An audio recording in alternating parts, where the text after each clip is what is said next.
Você conhece o rito escocês antigo e aceito? Quer conhecer um pouco da sua história? Eu posso te ajudar.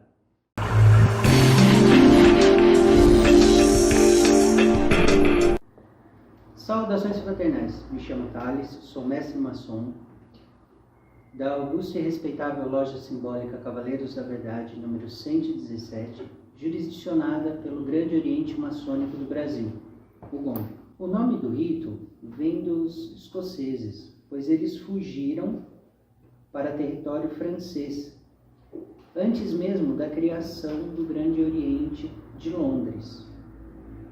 Nesse período, os maçons criaram as lojas escocesas, na qual ela tinha o termo de dizer um maçom livre de uma loja livre, pois eles acreditavam que o maçom tem o direito de criar uma loja sem responder a um poder supremo ou a uma autoridade. Por esse motivo, as lojas escoceses faziam sucesso na França.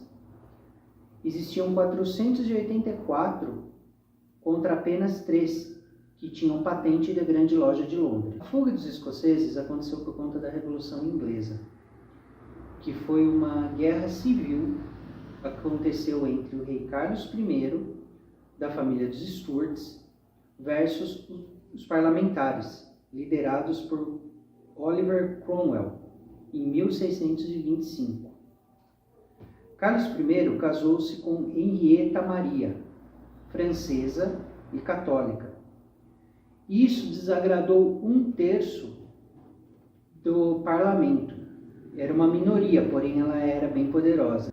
Com a participação da Escócia no século XVII nas cruzadas católicas, aumentou ainda mais a sua rejeição com o parlamento, pois o rei Carlos I mandou um comandante, George Villiers, Duque de Buckingham, que fez um juramento, caso não cumprisse com seu objetivo, fosse destituído do cargo das Forças Armadas.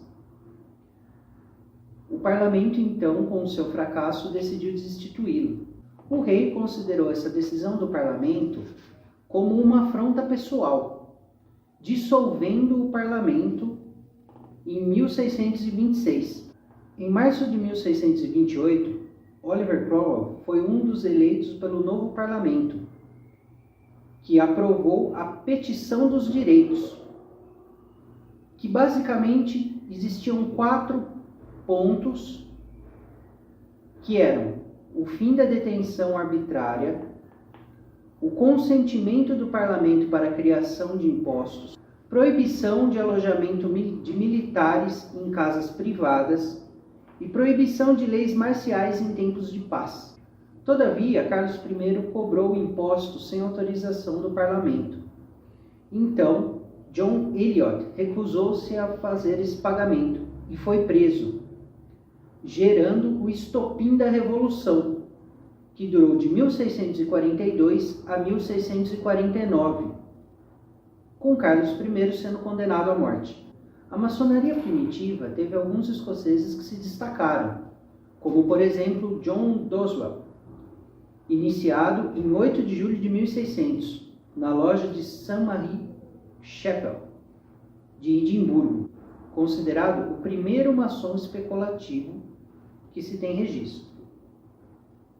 Uma curiosidade: o nome antigo se refere aos operativos e o nome aceito se refere aos especulativos.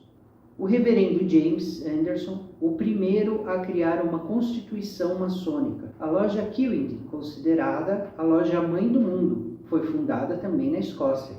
O rito escocês antigo e aceito derivou-se do rito de Eredon, na época em que os cavaleiros templários fugiram para a Escócia.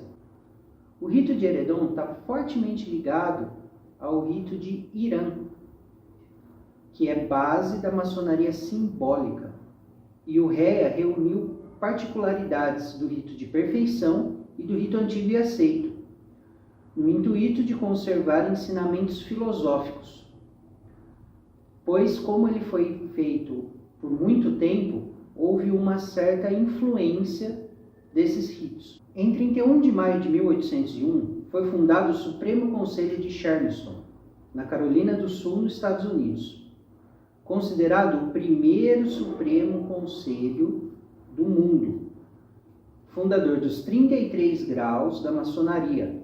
Porém, existem relatos não comprovados de que Grace Tilly já havia fundado um Supremo Conselho com os 33 graus nas Índias Orientais. Albert Pike, nascido em Boston, Massachusetts, em 29 de dezembro de 1809, foi aprovado com 15 anos na Universidade de Harvard. Mais tarde, opta por prosseguir os seus estudos de maneira autodidata.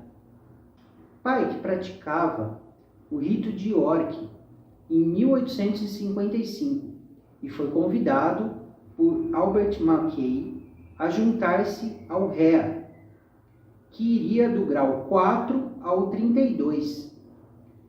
Então pôde começar a organizar o rito, terminando estranhamente em apenas 2 anos o trabalho, que foi visto como perigosamente rápido, e pediu para que ele revisasse o seu trabalho. Em 1858, Pike então recebe o inédito grau 33, um ano após eleito soberano grão-mestre comendador. Em 1870, o Supremo Conselho muda de Charleston para Washington, em 1871. Pike publica seus estudos em um livro intitulado Moral e Dogma, que até hoje tem uma grande fama de ser um livro satanista.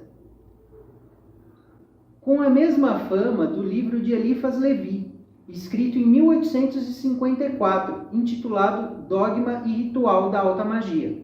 Futuramente, discutiremos um pouco sobre a obra de Eliphas Levi e a obra de Albert Pike. Fique atento para próximos conteúdos. Um tríplice fraternal abraço e até a próxima!